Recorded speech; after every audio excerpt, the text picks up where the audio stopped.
바울의 제자가 많이 있습니다. 근데 그 바울의 여러 제자들 가운데 바울이 특별히 서신을 보냈던 사람은 3명밖에 안 돼요. 한 사람이 디모데였죠. 디모데 전서 후서가 있죠. 그리고 빌레몬이라는 제자에게 보낸 서신이 있습니다. 빌레몬서요. 그리고 또 한 제자가 있는데 그게 바로 디도입니다. 그래서 디도서라는 성경이 있습니다. 혹시 디도서가 성경에 있나 하고 궁금해하는 분도 있을 수 있는데 바울의 제자들 중에 이 3 제자에게 바울은 특별히 서신을 보낸 기록이 있고 그 서신이 지금 우리에게 성경으로 경전으로 채택되어 사용되고 있습니다. 이제 그 중에 오늘 바울이 함께 사역했던 많은 제자들 가운데 디도에 대해서 우리가 함께 살펴보면서 오늘 이 자리에 참여한 우리 예수님께 모든 성도님들이 그 디도와 같은 응답 속에 들어가기를 참으로 축원합니다. 신앙생활의 시작을 어떻게 하는 걸까요? 어떤 분이 그러더라고요. 저는 잘 안 믿어집니다. 이렇게 얘기하는 분도 있어요. 또 어떤 분은 알겠는데 글쎄요, 저하고는 잘 상관이 없어 보입니다 할 때가 있어요. 그러니까 말씀을 들으면 그 말씀이 뭐 좋고 또 그게 어느 정도 동의도 되는데 그게 나한테는 딱 와닿지 않아요 라고 하는 분들이 있습니다. 신앙생활의 시작은 사실은 그 출발은 나를 발견하는 데부터 시작됩니다. 나를 발견해야 됩니다. 어떤 날까요? 뭐 여러 가지가 있겠습니다만은 나라고 하는 존재의 한계를 먼저 발견해야 합니다. 그래야 거기에서부터 이제 모든 것이 출발됩니다. 이런 고백을 여러분이 한 적 있습니까? 나는 다 틀렸다. 내가 지금까지 알고 있는 거, 내가 알고 있는 여러 가지 계획들, 주장들, 생각들이 사실은 다 틀린 거다. 이런 고백을 해야 합니다. 그거 한 사람들이 신앙의 시작이 되는 거예요. 나는 다 틀렸고 나는 아무것도 할 수 없다. 이게 일단은 깨달아져야 돼요. 그래도 뭐 내가 노력해서 할 수 있는 게 있고 아직은 그저 그렇게까지는 느껴지지 않아요 하면 사실은 신앙생활의 본질적 출발은 안 되고 있다라고 봅니다. 어떤 사람은요, 우리가 볼 때 다 무너져 있는데도 본인은 아직 희망이 있다라고 하는 분들이 있거든요. 그분은 시작이 안 됩니다. 근데 어떤 분은 다 가지고 있는데도 아니다, 이건 아니다, 이렇게 생각하는 사람이 있어요. 그 사람은 신앙이 시작됩니다. 예를 들어서 바울은 다 가지고 있던 사람이었어요. 근데 그는 다 틀리다고 생각했어요. 아니다. 그래서 그는 중요한 신앙이 출발이 된 겁니다. 또 반대로 사울왕 같은 사람은 다 가지고 있는데 그걸 진짜 다인 줄 알았어요. 그래서 그게 문제가 왔거든요. 에레미야서 17장 9절에 이런 말씀이 있습니다. 만물보다 거짓되고 심히 부패한 것이 사람의 마음이라. 어떻게 생각하십니까? 사람의 마음이라는 게 부패했다고 여러분 인정되십니까? 그게 깨달아져야 돼요. 내가 생각하는 것들이 대부분 참 악하고 추하고 못된 것을 참 많이 담고 있다. 일단 그게 깨달아져야 돼요. 그게 인정되어야 됩니다, 사실은. 그건 부끄러운 게 아니고요. 하나님 떠난 나를 잘 본 겁니다. 하나님을 떠난 인간은 그때부터 다 망한 거거든요. 그게 깨달아져야 됩니다. 그래서 창세기 6장 5절에 이런 말씀이 있어요. 사람의 죄악이 땅에 가득함이 그의 마음으로 생각하는 모든 계획이 항상 악할 뿐이다. 그렇습니다. 하나님을 떠난 사람의 생각들이 어쩌다 악한 게 아니라 항상 악해요. 착하게 살아야지. 그것도 사실 어떤 면에서 맞는 말이 아닙니다. 착해가지고 뭔가를 이룰 수 있는 게 없어요. 사실은 별로. 내가 주장하는 거, 내가 생각하고 있는 거, 내가 계획하고 있는 거 다 틀렸다고 깨달아져야 됩니다. 이게 굉장히 중요한 신앙이에요. 그래서 절망을 제대로 해야 됩니다. 절망이란 말이 뭐예요? 그냥 어렵다 이 말이 아닙니다. 난 아무것도 할 수 없구나. 그게 발견돼야 됩니다. 그걸 이제 체험으로 안다라고 하는 건 좀 많이 안타깝긴 하지만 다행이에요. 진짜 다 망했더니 안 되는구나. 이걸 알았다. 그래도 그 사람은 지혜로운 사람이죠. 근데 다 망해도 모르는 사람이 있고 또 많은 걸 가졌는데 여전히 그것 때문에 또 안 보이는 사람이 있거든요. 둘 다 안타깝죠. 다 가졌는데 우리가 볼 때 세상적으로 참 많이 성공했는데 난 대단한 사람이야. 이렇게 얘기하는 사람과 다 안 돼가지고 역시 나는 안 되는 사람이구나. 어느 쪽이 더 축복일까요? 사실은 후자가 훨씬 축복입니다.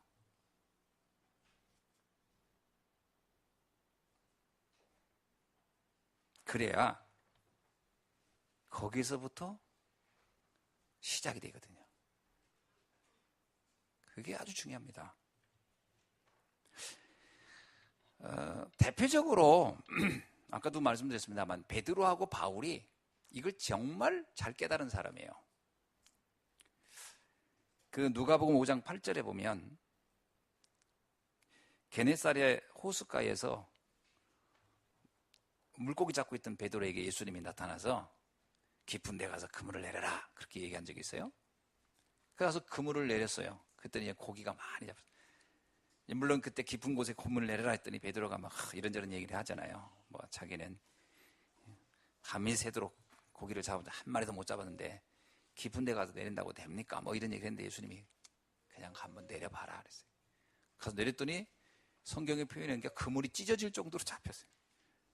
그때 베드로가 깜짝 놀랐어요. 이분이 보통 사람이 아니구나. 이걸 안 거죠. 그리고 나서 베드로가 이런 고백을 합니다. 주여, 나를 떠나소서 나는 죄인이로소이다.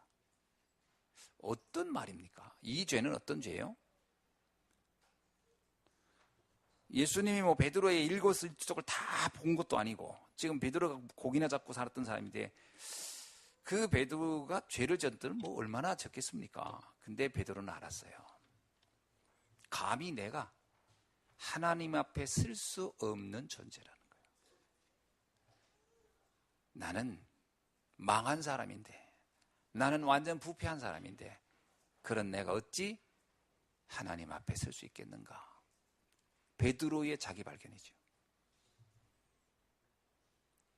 그래서 그 베드로는 예수님이 필요했던 사람이죠. 자기 한계를 느껴야 그리스도가 필요한 겁니다. 왜 그리스도를 안 믿죠? 그리스도가 필요하지 않은 거예요, 그 사람은. 정확히 말하면 그리스도가 필요하지 않은 사람들이 있어요. 어떤 사람이요? 내가 아직 할 수 있다는 사람. 그래서 그건 복이 아닙니다, 사실은. 이거 잘 이해하셔야 됩니다. 이 말 속에 많은 것 내포된 얘기죠. 바울이 복음을 알기 전 자기 상태를 이렇게 고백했습니다. 로마서 7장 19절이죠. 내가 원하는 바 선은 행하지 아니하고 도리어 원하지 아니하는 악을 행하고 있는구나. 바울은 알았어요. 내가 참 악한 인간이다. 그는 바리새인으로서요. 율법을 얼마나 열심히 지켰습니까? 그리고 자기 열심으로는요. 아무도 따라갈 자가 없다고 했어요. 그런데 그는 말하기를 나는 악한 사람이라는 거예요. 잘 봤죠? 그래서 오라는 곤고한 자로다. 여기서 나는 빠져나올 수도 없고 어떻게 할 수도 없다. 그게 자기 고백이거든요. 성경은 이렇게 말하고 있습니다. 로마서 3장 10절에 의인은 없나니 하나도 없다. 그렇죠? 하나님을 떠난 인간 중에 의인은 사실 하나도 없는 겁니다.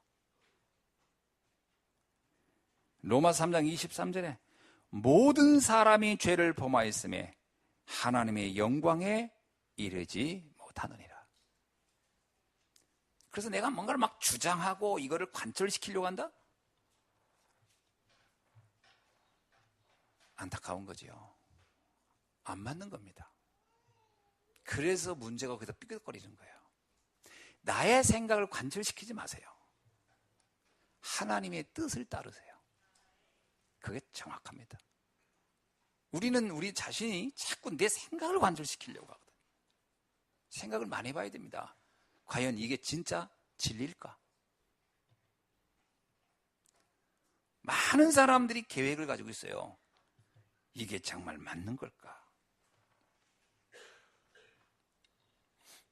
그래서 지혜 중에 지혜, 축복 중에 축복은 자기를 발견하는 겁니다. 나의 한계를 발견하는 거예요. 왜 우리가 성탄을 기쁜 소식이다, 기쁜 날, 성탄 축하 이렇게 얘기합니까?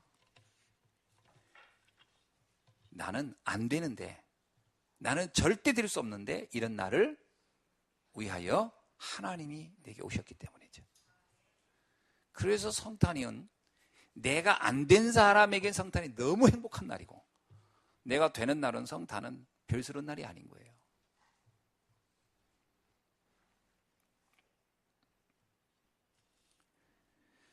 그래서 불신자라도 제대로 공부한 사람은 세상을 살면 살수록 이런 얘기를 합니다. 난 잘 모르겠다. 소크라테스가 재미난 표현이세요.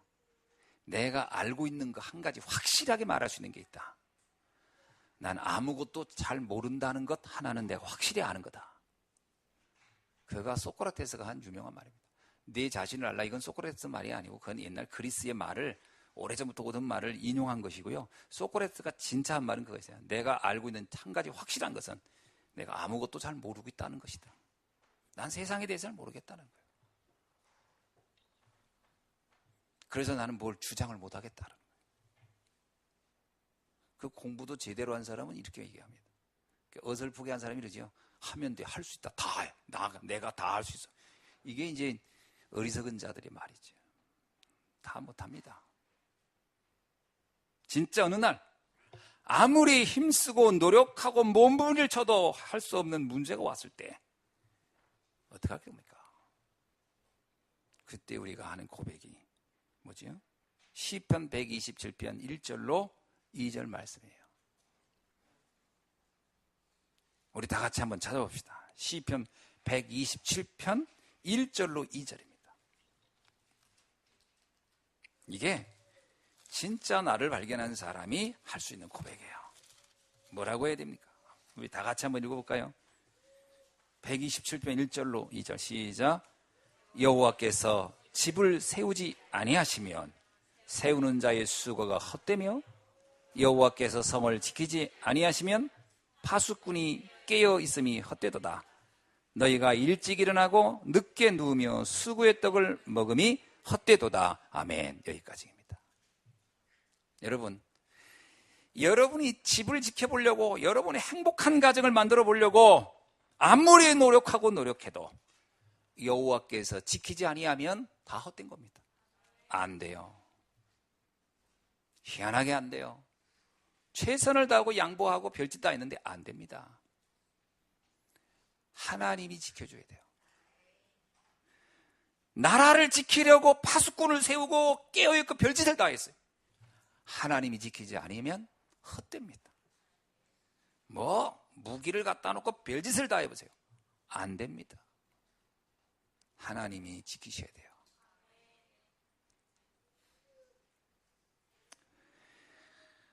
성공해 보려고 일찍 일어나고 늦게 자고 수고하고 떡을 먹고 별짓을 다 해보세요.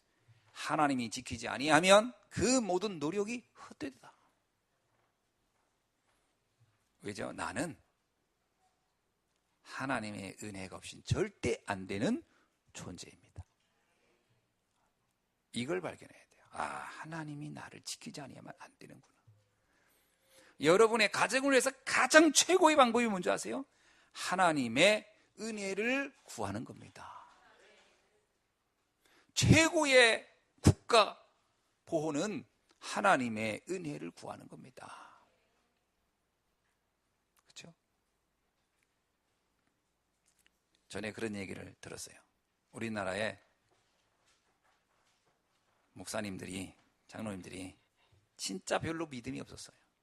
나라가 위태롭다, 전쟁이 날 것 같다 해도 아무도 그걸 귀담아 듣지 않았어요. 그런데 정말 전쟁이 터진 거예요. 그래가지고 북한에서 막 밀려. 어떤 사람이 보더라고, 북침을 했다는 거야. 북한에서 남침한 거죠. 왜 그걸 알 수 있느냐? 아니, 남한에서 침략하려면 싸움을 거는 사람은 준비를 단단히 하고 하는 건데, 그렇게 전쟁한 며칠 만에 저 부산까지 다 내주면서 북침을 하는 인간이 어디 있습니까? 싸움을 그렇게 허접하게 준비하고 하는 인간이 어디 있어요? 그냥 파죽지세로 낙동강까지 다 밀려왔잖아요. 그때 처음으로 많은 기독교인들이 피난을 가지고 부산에 도착을 한 겁니다. 그때 처음으로 기도했다잖아요. 처음으로. 목사 되고 처음으로, 장로 되고 처음으로. 이제 나라가 망하고 죽게 되니까 그때는 너도 나도 교파 다 떠나서 처음으로 하나님께 기도했다는 겁니다. 주여 이 나라를 구하소서. 이 나라를 지켜줘. 그게 기적같이 이 민족이 다시 재건할 수 있는 계기가 된 거예요. 우리의 노력과 수고가 아니고 하나님이 지키셔야 되는 줄로 믿습니다.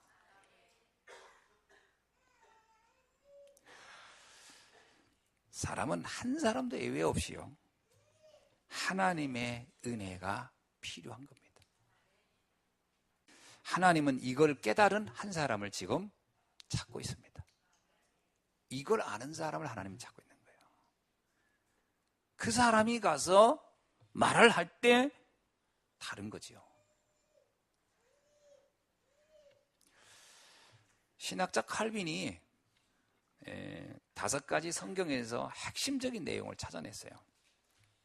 저는 신학자 중에 최고의 신학자를 전 칼빈이라고 하는데, 칼빈이 5대 교리라고 하죠.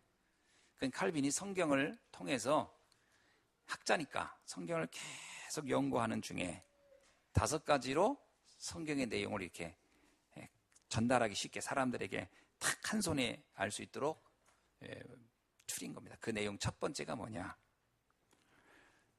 인간의 전적 타락. 그 첫 번째입니다. 인간은 완전히 타락하여 스스로를 절대로 구원할 수 없는 존재다. 이게 칼빈이 성경을 통해 본 겁니다. 그죠? 에베소서 2장 1절. 죄와 허물로 죽었더니. 죽은 자가 뭘 합니까? 완전 타락이에요. 두 번째, 무조건적 선택이에요. 하나님이 믿음을 주어서 우리와 의논하지 않고 조건 없이 우리를 선택해서 구원시켰다는 거예요. 하나님의 은혜예요. 그래서 구원 앞에 감사하지 않을 인간은 없는 거다. 하나님의 은혜. 나는 절대로 구원받을 수 없었는데 하나님이 나와 의논하지 않으냐, 내 수준을 아니까 하나님께서 그리스도를 이 땅에 보내셔서 또 믿음으로, 그죠? 그 은혜로 말미암아 믿음으로 구원에 이르게 하나니. 우리가 믿은 것도요, 내 의지가 아닙니다. 하나님이 믿도록 은혜를 주신 거예요. 참 저는 감사한 것 중에 그거예요. 내가 어떻게 예수가 그리스도를 믿어질까? 내가 예수님 얼굴을 본 적도 없고 만나서 얘기해 본 적도 없고, 그 예수님 제자들은 그래도 물 위를 걷는 예수님 보기도 했고 막 죽은 자를 살리는 것도 보기도 하고, 그래도 안 믿어져가지고 배신 때리고 막 그랬는데 우리는 본 적도 없어. 근데 믿어진단 말이에요. 그래서 우리 믿음이 그들보다 크구나. 아멘. 여러분의 믿음이 베드로보다 큰 믿음인 거예요. 아닌 것 같아요? 우리는 안 보고, 그래서 예수님께서는 보고 믿는 보다 보지 않고 믿는 자가 더 복되도다. 그래서 사도들보다 더 복된 자가 바로 여기 계신 여러분인 줄 믿습니다.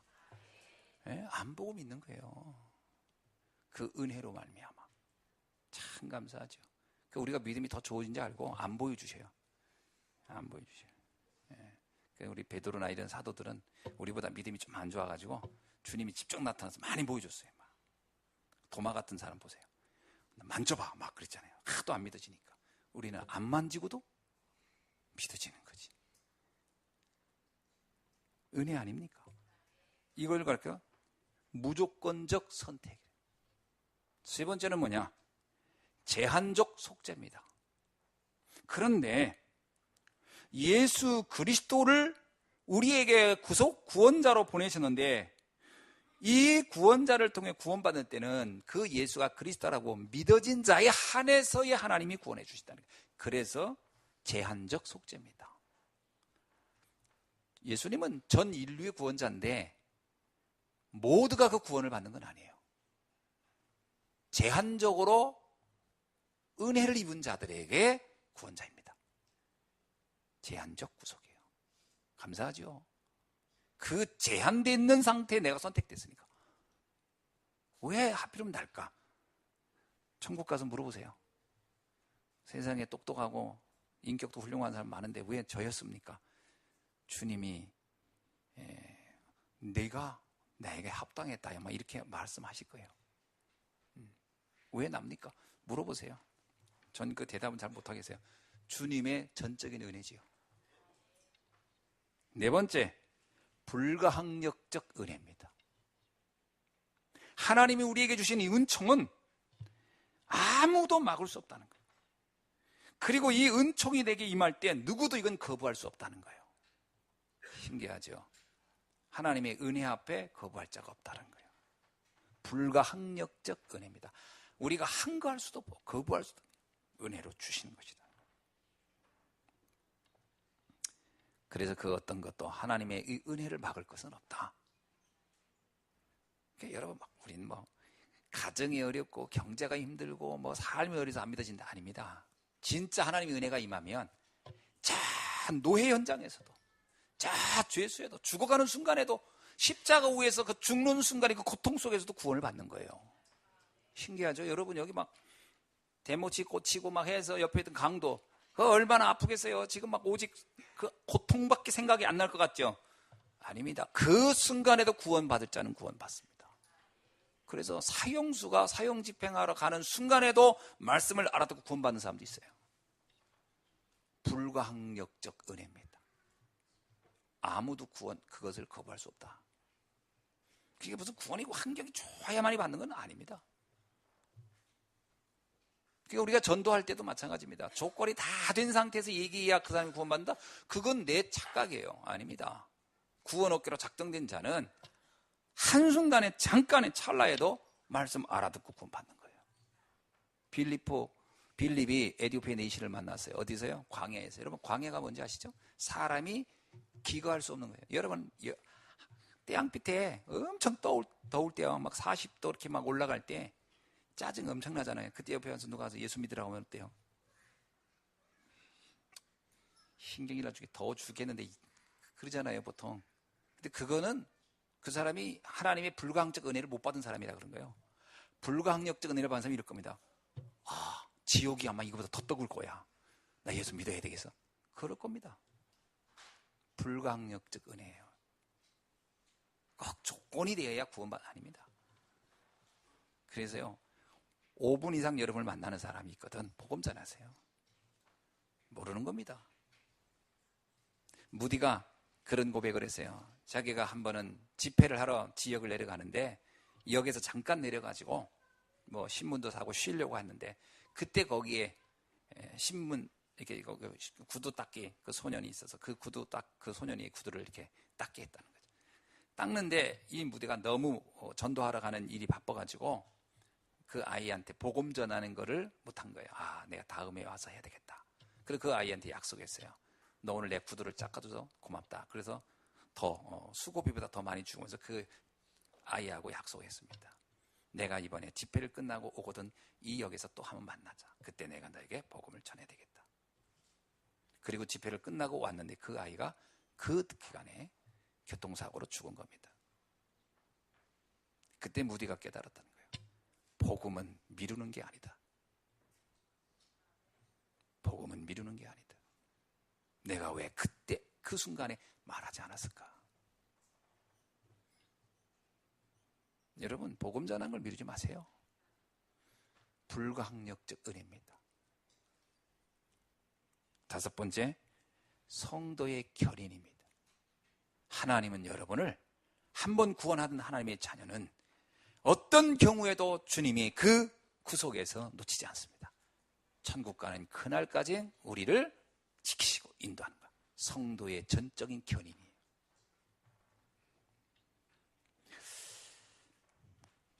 오늘 이 비밀이 여러분에게 믿음의 고백으로 되어지길 주의 이름으로 축원합니다. 예. 전도자 디도, 바로 이 디도가 이런 응답 속에 축복을 받은 사람이에요. 사실 원래 디도의 인생 여정을 좀 간단하게 살펴보면요, 갈라디아서 2장 3절을 보면 그는 원래 헬라 사람이었어요. 헬라 사람은 여러분 아시죠? 이방인입니다. 그는 할례를 받지 않았던 헬라 사람이에요. 철학을 공부하고 지식을 공부했던 사람이에요.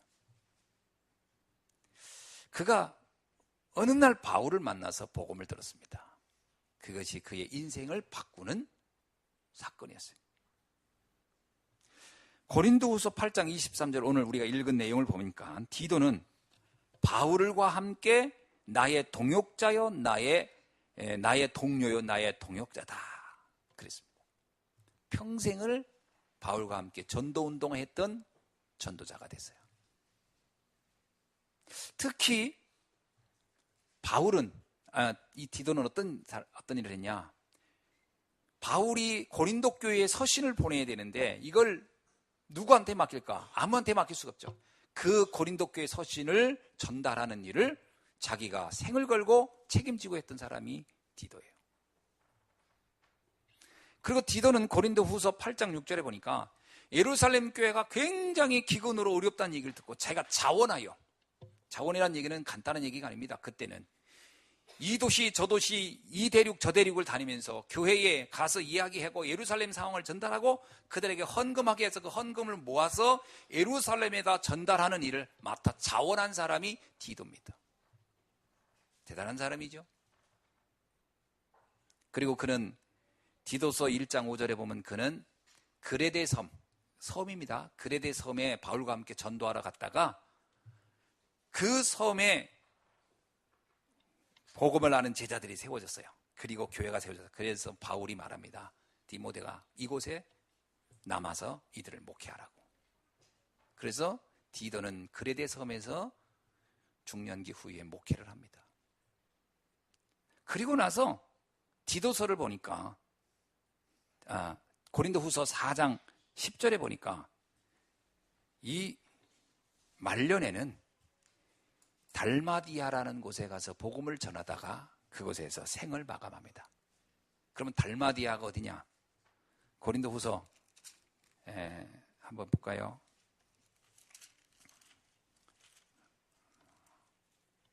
(4장 10절)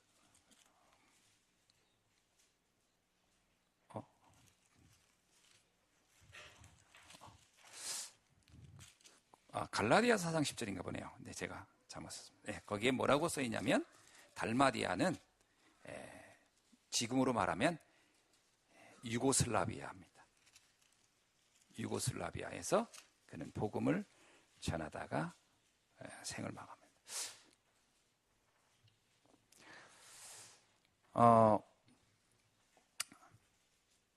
장수가 틀리나 보죠? 왜 그게 안 맞지? 잠깐만요. 예. 나중에 제가 써서 다시 알려드리겠습니다. 예.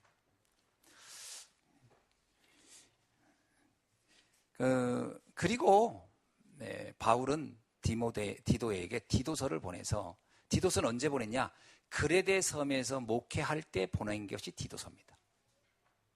그래서 바울이 이 디도가 그레데 섬에서 오랫동안 목회했다는 이야기를 알 수 있는 거죠. 자, 그러면 디도가 잡았던 언약을 우린 세 가지로 살펴볼 수 있어요. 첫째는 뭐냐? 디도는 복음을 천명으로 잡았던 사람입니다. 복음을 천명으로 잡았던 사람. 디도는 헬라 사람이기 때문에 그는 나름 그 시대의 분위기를 보면 그런 삶으로도 충분히 먹고 살고 생활할 수 있는 사람이에요. 그런데 그가 바울을 통해 복음을 듣는 날로부터 디도의 인생은 완전히 바뀝니다. 그는 원래 무할례자였어요. 그러나 바울을 만난 이후에 완전 복음의 사람이 됩니다. 갈라디아서 2장 한번 볼까요? 2장 1절을 볼까요? 14년 후에 내가 바나바와 함께 디도를 데리고 다시 예루살렘에 올라갔다니. 여기서 이 14년이라는 얘기는요, 바울이 복음을 듣고 난 이후에 14년입니다. 그러니까 바울이 회심한 이후에, 바울이 변한 이후에 디도를 그쯤 만났다고 예상하는 거예요, 학자들은. 자, 그때 디도를 만났습니다. 그때 바나바와 디도가 바울의 아주 충성된 제자였어요. 그를 데리고 어디로 가느냐? 예루살렘 교회를 찾아가는 사건이 나옵니다. 그런데 그때 어떤 일이 있었냐면 3절에 보니까 그러나 나와 함께 있는 헬라인 디도까지도 억지로 할례를 받게 하지 아니하였으니, 예루살렘 교회에는 유대교에서 들어온 이상한 신앙을 가진 사람들이 있었어요. 이 사람들은 유대교 법을 지켜야 구원받는다라고 하는 이 생각을 가지고 있는 이상한 신앙인들이 있었어요. 유대교의 영향을 각인된 사람들이. 그들이 이 디도를 보더니 너는 할례를 받지 않은 이방인이니까 너는 할례 받아야 돼. 그래야 구원받아. 라고 바울에게 자꾸 이 디도의 할례 문제를 가지고 거론했다는 겁니다. 4절에 뭐라고 얘기합니까? 이는 가만히 들어온 거짓 형제들이라. 이거는 이 믿음이 아닌 사람들인 거예요. 그들이 교회를 이렇게 막 흔들고 있었어요. 5절에 보니까 그들에게 우리가 한시도 복종하지 아니하였으니, 이게 중요합니다. 한시도 복종하지 않았다는 뭐예요? 우리의 신앙을 조금도 그들 때문에 흔들린 적이 없다. 오직 예수 그리스도입니다. 우리를 구원하게 완전한 복, 완전한 답, 그리스도로 난 충분하다. 이게 바울과 디모데와 바나바가 일관된 믿음이었다라는 게, 한시도 우리는 그들의 말로 흔들린 적이 없다. 유대교인이 얼마나 많은 이론을 가지고 행동을 해야 돼, 올바르게 살아야 돼, 착하게 살아야 돼, 막 얘기했겠죠. 바울이 뭐라고 합니까? 한시도 우리는 그거에 복종한 적이 없다. 무슨 얘기입니까? 그는 복음의 완전성, 충분성, 그리고 포괄성을 확신한 겁니다. 복음의 완전성이 뭡니까? 복음은 완전하다는 거예요. 아멘. 요한복음 19장 30절 다 이루었다. 복음은 우리를 죽음에서 생명으로, 사단의 올무에서 완전히 하나님의 자녀의 백성으로 천국으로 옮기기에 충분한 능력을 가지고 있다. 충분성.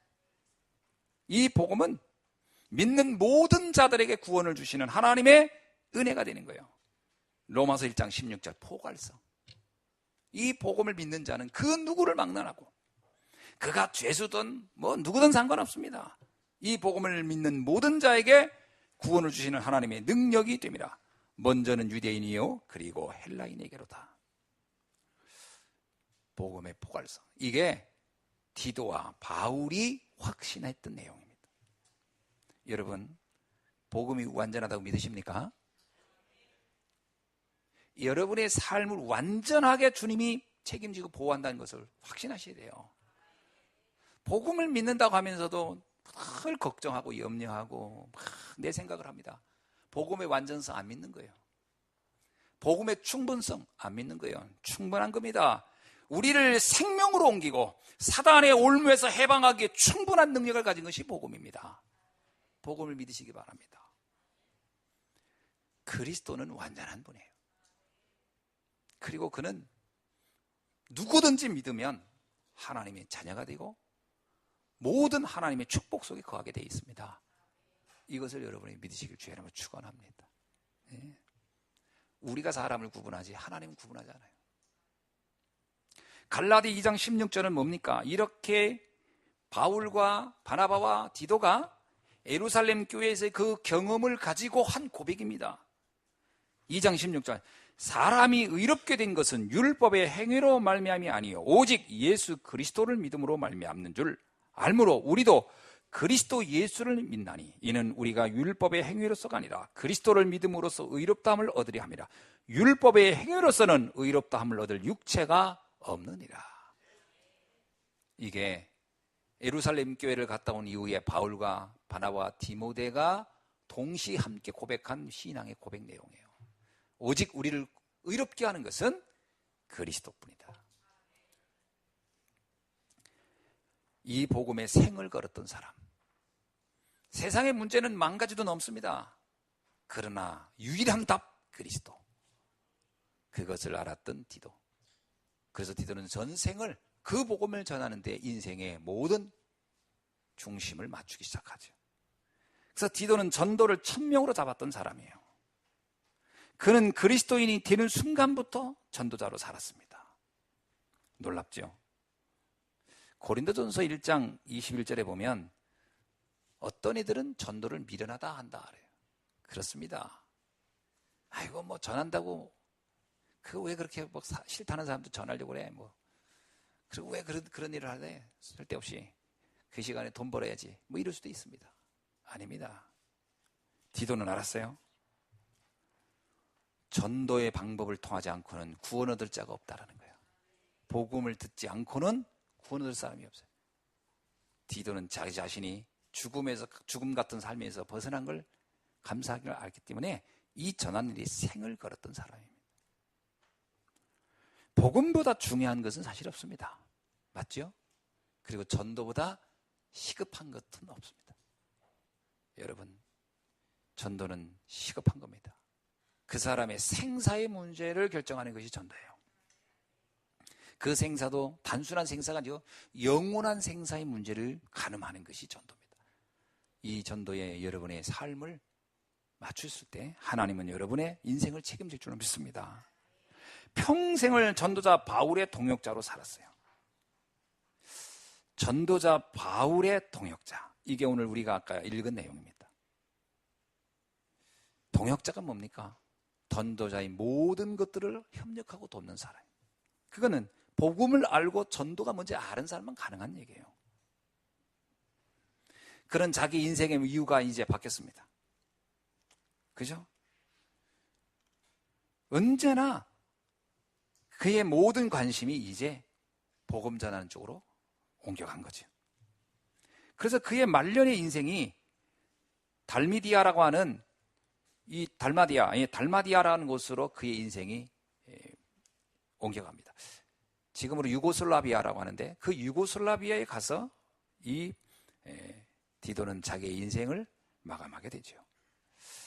제가 디도서를 보면서 그 달마디아라고 하는 지역에서 그의 생을 마감했다는 기록이 있는데 디모데후서 4장 10절입니다. 예, 디모데후서 4장 10절. 고린도후서가 아니네요. 디모데후서 4장 10절을 보십시다. 예, 거기에 나옵니다. 한번 다 같이 봅시다. 시작. 데마는 이 세상을 사랑하여 나를 버리고 데살로니가로 갔고 그레스게는 갈라디아로 디도는 달마디아로 갔고. 예, 아멘. 디도가 달마디아로 오늘로 말하면 유고슬라비아로 가서 복음을 전하다 인생을 마감합니다. 전도를 자신의 인생의 천명으로 잡았던 사람.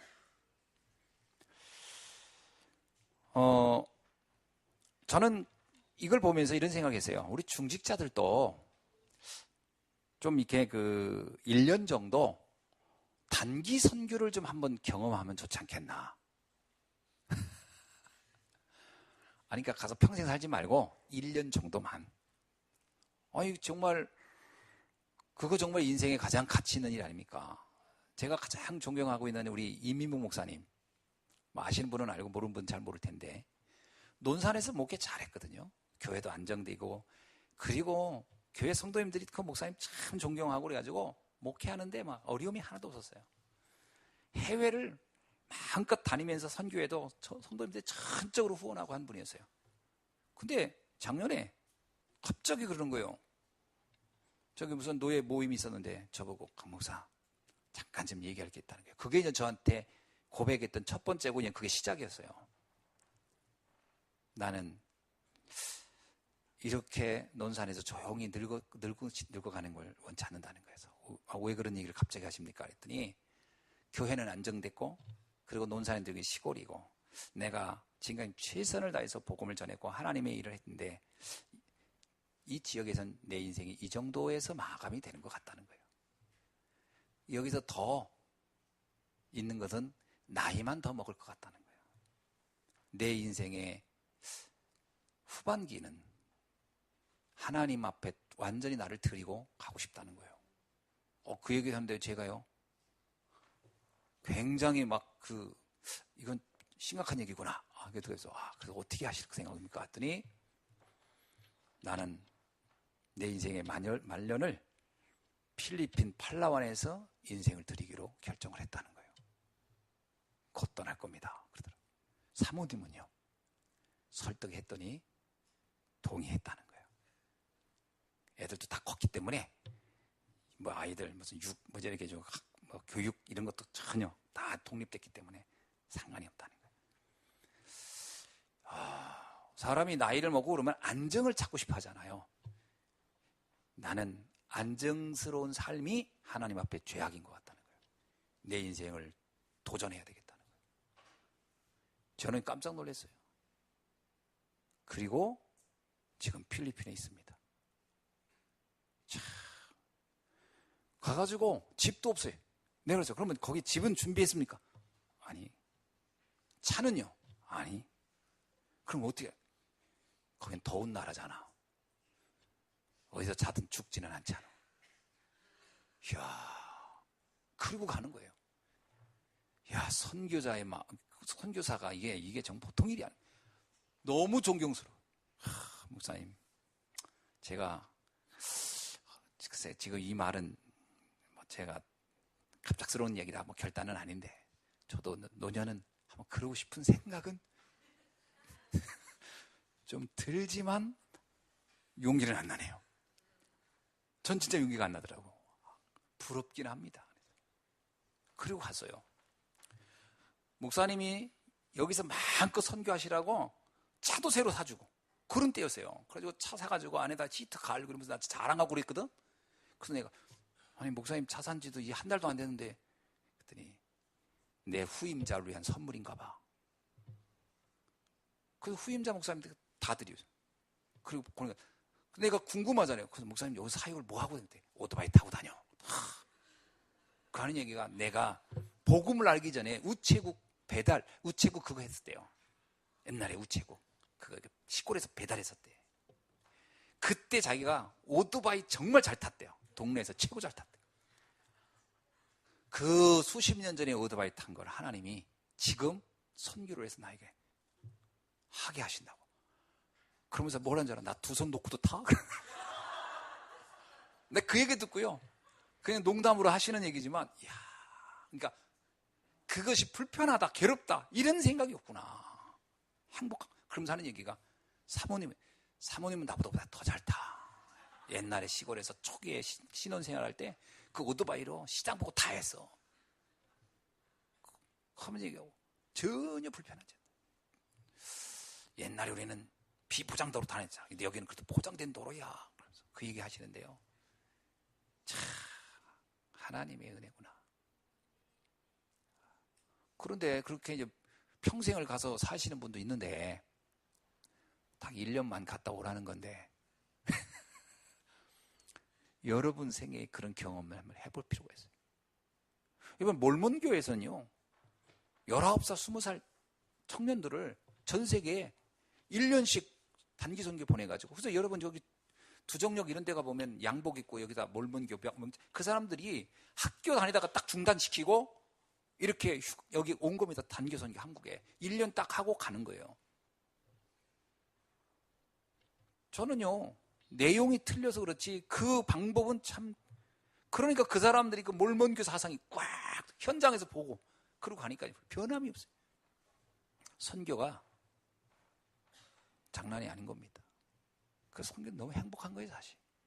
어저께 제가 친구 목사님 아들이 개척을 해서 천안에 거기 잠깐 갔다 왔어요. 근데 거기서 축사하는 분이 이런 얘기 하더라고. 오늘날 가장 어려운 것이 두 개가 있습니다. 하나는 전도요, 또 하나는 선교요. 제일 어려운 거라는 거. 참, 그 중에 더 어려운 게 있으니 개척입니다. 그러더라고요. 그걸 하는 우리 젊은이가, 이 전도사가 기특하다 이 얘기죠. 그냥 웃지요, 뭐.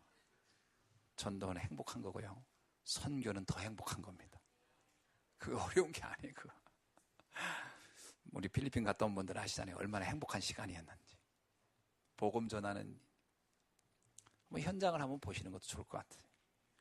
아니, 이 디도는 유고슬라비아 가가지고 복음 전하다 평생을 끝냈는데,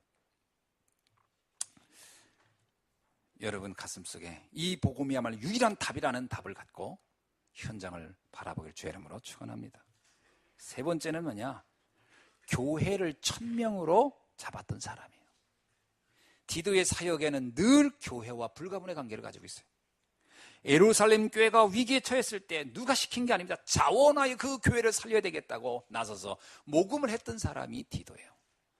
지금처럼 무슨 이런 인터넷이 발달하고 무슨 통신이 발달하는 시대가 아닙니다. 자신이 직접 다 다녀야만이 가능한 거고, 그 거리도 이렇게 좁은 동네 왔다 갔다 하는 게 아니에요.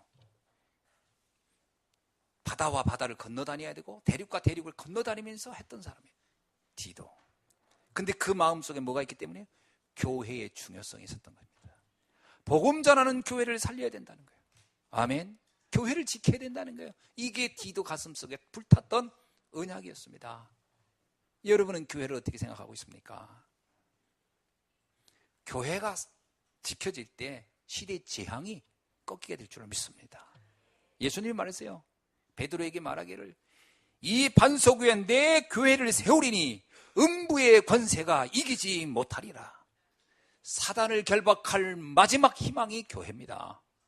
그 교회를 디도는 알았어요. 그래서 이 교회를 내가 살리는데 생을 걸고 헌신했던 디도였어요. 고린도 교회에 서신이 가야 한다는 걸 알고 그는 자원하여 자기가 그 서신을 들고 고린도까지 갑니다. 그래서 고린도전서에 전서 후서에 디도가 이 서신을 전달한 사람이에요. 그리고 그는 그레데 섬에 교회가 세워질 때 자기가 남아서 끝까지 그레데 섬에 교회를 세우고 빠져나온 그런 사람이에요. 디도의 생애는 교회와 분리할 수 없는 인생을 살다 갔던 사람입니다. 복음의 언약, 전도의 언약, 교회의 언약이 명확했던 사람. 오늘 이 시대에 이런 언약이 여러분에게도 디도처럼 붙잡아지길 주의 이름으로 축원합니다. 말씀을 맺습니다. 성도님들은 반드시 5가지가 이해되길 바랍니다. 그게 이해되고 그것이 여러분의 각인돼야 돼요. 첫째는 뭐냐? 복음이죠. 어떻게 이해돼야 됩니까? 인생 모든 문제의 해답은 그리스도다. 아멘. 두 번째는 교회입니다.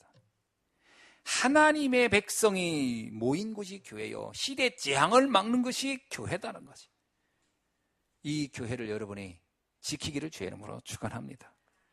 그리고 문화를 바꿀 수 있는 길이 교회예요. 그래서 마지막 전도는 메이슨 전쟁이라고 하는 말이 있듯이 교회를 건축하여 흑암의 문화를 바꾸는 일에 여러분의 마음을 담는 역사가 있기를 주의 이름으로 축원합니다. 지금부터요, 우리 교회 어린 렘넌트부터 우리 장로님들까지 문화전쟁을 위한 건축 헌금을 작정하고 준비할 수 있기를 바랍니다. 이게 진짜 필요해요. 이게 우리가 정말 오병이어의 기적처럼 작은 것이지만 하나님께 드렸을 때 거기 역사가 일어나듯이 마음을 담고 지금부터 문화전쟁을 해야 된다. 저 우상의 전들을 무너뜨려야 되고 흑암의 문화를 바꿔야 된다라고 하는 마음을 가지고 도전할 수 있기를 주의 이름으로 축원합니다. 시작해야 됩니다. 그리고 전도입니다. 전도의 꽃은 제자지요. 재앙을 막고 현장에 지금 재앙지대, 사각지대 되고 되어 있는 그 현장을 바꿔서 황금오장으로 바꾸는 일이 오늘 우리에게 남았는데요. 여러분이 지금부터 현장에서 숨겨진 제자 찾는 일에 집중하기를 주의 이름으로 축원합니다. 오늘 성탄 이브 날이에요. 오늘 저녁에는 우리가 이제 많은 사람을 초청해서 하려고 합니다. 늦지 않았습니다.